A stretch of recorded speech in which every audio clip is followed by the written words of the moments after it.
Obrigado, vereador Miqueira. Próximo e último inscrito, vereador Nucci, pelo prazo regimental de 10 minutos. Senhor presidente, senhores vereadores, vereadora, pessoas que nos acompanham, eu acho que o vereador Breno e os outros vereadores que me antecederam já falaram tudo a respeito do senhor Pedro Pessotto, meu grande amigo, que meu pai, vereador Breno, sempre chamou de Pedrinho Pessotto, e para mim também era o seu Pedro ou Pedro, que ele, às vezes ele falava assim, não, tira o senhor, ele próprio fazia questão que se eliminasse esse tratamento mais respeitoso.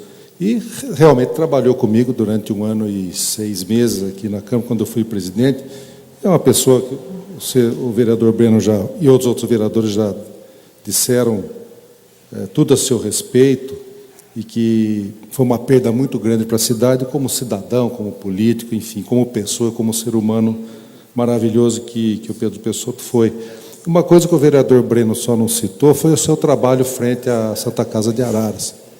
Durante um bom período, ele trabalhou na mesa da Santa Casa como diretor, de maneira altruísta, de maneira voluntária, também contribuiu com a nossa sociedade, com o seu trabalho lá na Santa Casa. Então, é uma grande perda para a cidade, sim, eu sinto muito mesmo, pela amizade, que nos uniu durante aqueles anos todos, de lá para cá, muito mais próximos.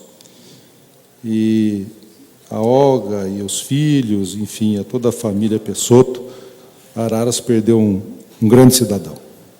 E também há poucos minutos que motivou a minha ausência, Antoninho Macelli, depois de 90 dias internado, passando por diversos tipos de procedimento, acabou falecendo hoje. Uma pessoa também que trabalhou na política, foi durante muitos anos, trabalhou junto com o Dr. Nelson Salomé, no PL, no então partido, no PL, depois no PR também, e durante os 2 mandatos do Meneghetti, se eu não me engano, ele trabalhou no Demutran. E fez um trabalho dentro daquilo que era possível, fez um trabalho muito bem feito, de maneira honesta, correta, e também um grande pai, um grande marido. Araras perde também uma grande pessoa no dia de hoje, que é motivo de muita tristeza para todos nós. A sua esposa Margarida, os filhos, o neto, todas as pessoas que conviveram com o Antoninho Macelli, com certeza estão sentindo muito essa perda para a nossa cidade.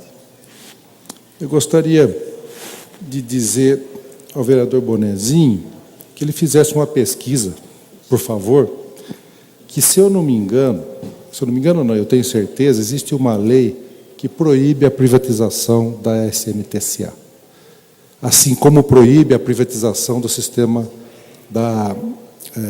de águas e esgoto, do SAEMA. Isso, depois, foi uma lei que eu e o ex-vereador Bordini fizemos, porque naquela época, se não me engano, surgiu aquele problema em Leme, com relação à privatização do serviço. Pois não? Parte, presidente. Parte ao vereador Bonezinho.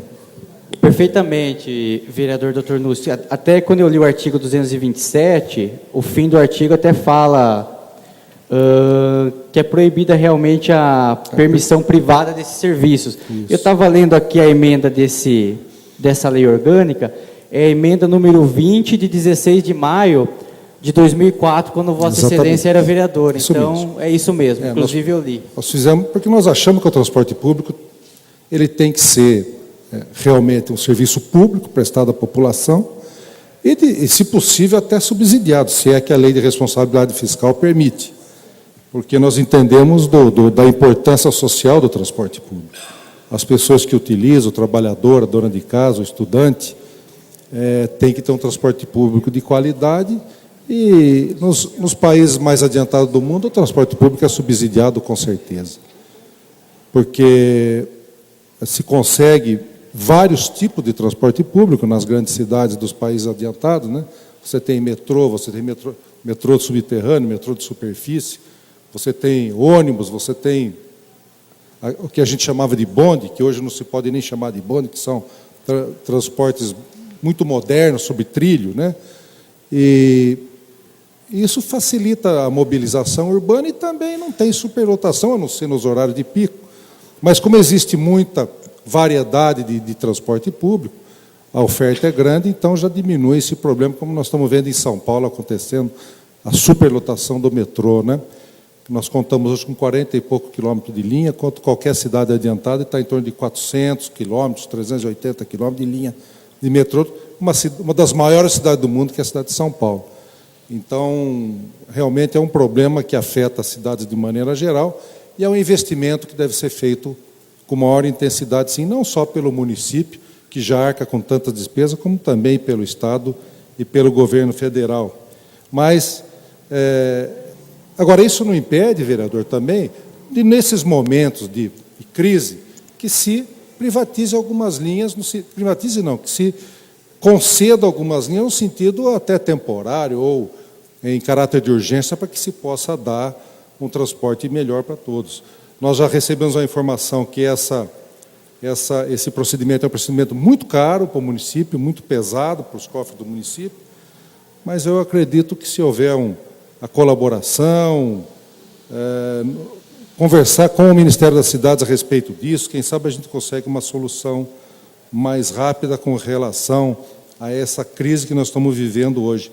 E também, como foi falado pelo vereador Zé Bedé, às vezes, se o município oferecesse às empresas que não têm transporte de seus funcionários algum tipo de benefício, às vezes você consegue que essas empresas façam o transporte dos seus operários, também diminuindo a carga em cima da empresa pública. Então, precisa ter criatividade, precisa começar a pensar, todos nós podemos começar a pensar a respeito disso e fazer a sugestão à administração. A parte é o vereador professor dele. Vereador, o tema realmente é relevante, importante para o município. Araras cresce, essa expansão urbana do município requer realmente iniciativas que a gente realmente pense essas questões. Eu só queria lembrar que nós avançamos muito nessa questão no governo Brambila.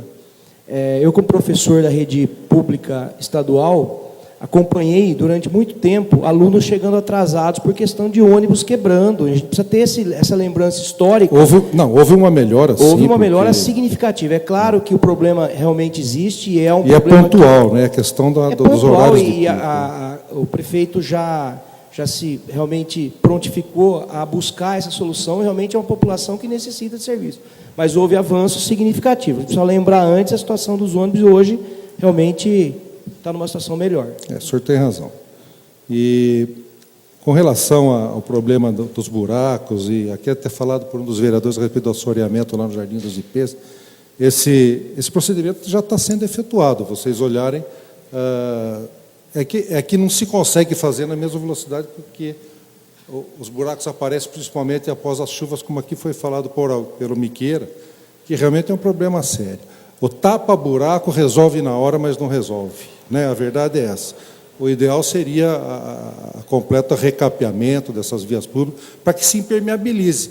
Às vezes o tapa-buraco não impermeabiliza, ele é uma coisa que se faz para evitar que aquela via pública se torne transitável, ou carroçável, como dizem os especialistas. Mas, na verdade, não resolve e é temporário mesmo. Há que se pensar também de uma maneira mais profunda a respeito disso. E, com relação àquele entreveiro com o vereador Marcelo, mas, na verdade, eu não tiro a sua razão com relação ao leite de soja, que era fornecido pela central de abastecimento de maneira até assim aleatória e gratuita, mas afirmo, e já falei para ele, que o leite de soja é fornecido para aqueles que têm a receita, porque existe o leite de soja industrializado.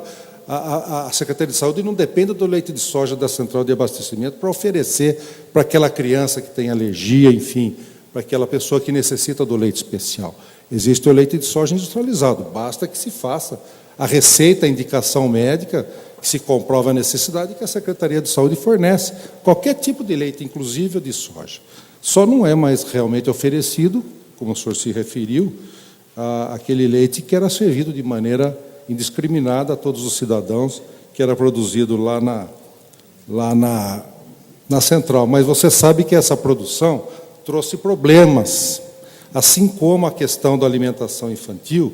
Às vezes você fala que você vai vai fazer uma coisa temporária ou você vai tomar medidas não corriqueiras com relação à alimentação infantil, é muito complicado.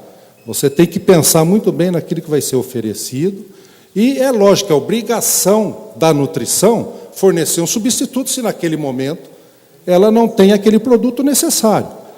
Ou da mesma espécie ou de outra espécie, que forneça aquilo que aquele alimento que está faltando não fornece.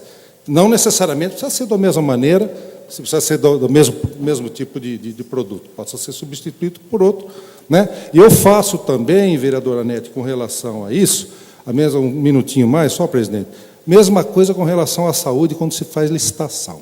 As licitações são feitas pelo menor preço que vocês sabem. Alimentação, medicamento e material e equipamento médico não pode ser feito pelo menor preço.